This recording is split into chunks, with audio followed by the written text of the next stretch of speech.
Si l'argent, les grandes voitures, les grandes maisons, les voyages, le succès, la réussite, le mariage peuvent réveiller un cadavre au cimetière, c'est que pleure sur ta situation.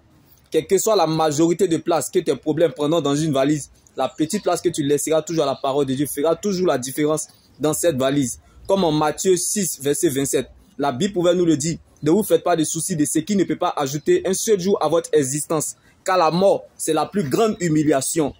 Donc la mort est le meilleur conseil que je connaisse. Le piège à éviter de penser que vous devez perdre quelque chose sur la terre. Vous n'avez rien apporté, alors vous ne pouvez rien emporter. Vous êtes venu nu, vous retournerez nu. Lorsque tu mourras, tu n'emporteras rien de ce que tu as reçu, mais plutôt de ce que tu as donné. Donc il y a quelque chose que tu peux donner aux autres, quand bien même que tu n'as rien.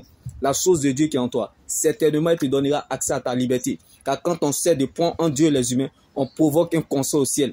C'est par le sens du sacrifice pour les autres qu'on devient roi. Comme Jésus, roi qu'il était, s'est fait serviteur en lavant le pied de ses disciples. Donc la grande et vraie foi, ce n'est pas d'obtenir des choses soi-même, mais pour les autres, en étant à leur servir, aider, relever, soutenir.